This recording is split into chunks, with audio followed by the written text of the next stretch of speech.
We'll be going back to Willie Lusige. We have a sound problem, so we'll be going back to Willie Lusige to tell us what exactly the situation is along that Malaba border. But away from that, the Laikipia Governor Muriithi has said that for a government to succeed in implementation of projects, it must borrow.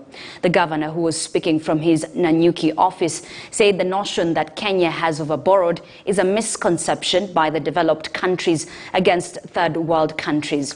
The governor also defended devolution, saying it was the best thing to ever happen in Kenya. Here is a snippet of that interview. Yes, I know it has been propagated that we are overborrowed. I don't believe in it. The data does not support that position. The ratio for Kenya is 68%. GDP to, debt to GDP. The ratio in Japan is 218%. Portugal is 160%. Most middle-income countries of our size, even a small country like Barbados, the ratio is 120%. So why is it so bad for Kenya to be at 68%? Now, who is propagating that view? If I could tell you, if I were president next year, I would be first in the market. And I would, in the same way Kibaki was able to find, saying to these so-called development partners, because you who is telling me that 68% is bad, your own country is at 190%.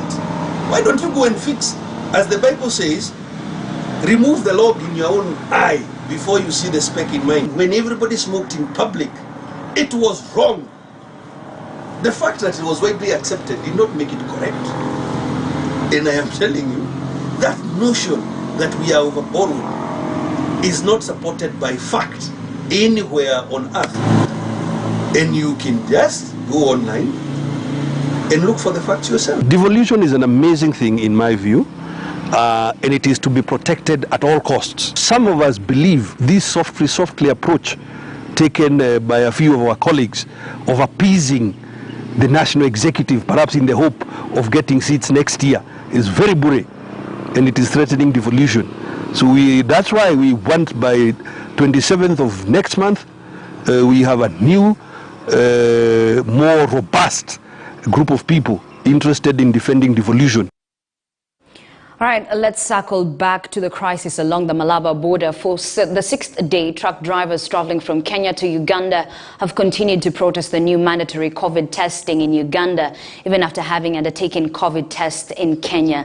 A long queue of trucks extending more than 60 kilometers past the Malaba border has paralyzed transport as the drivers have vowed not to undertake another test. Let's now speak to Willie Lusige.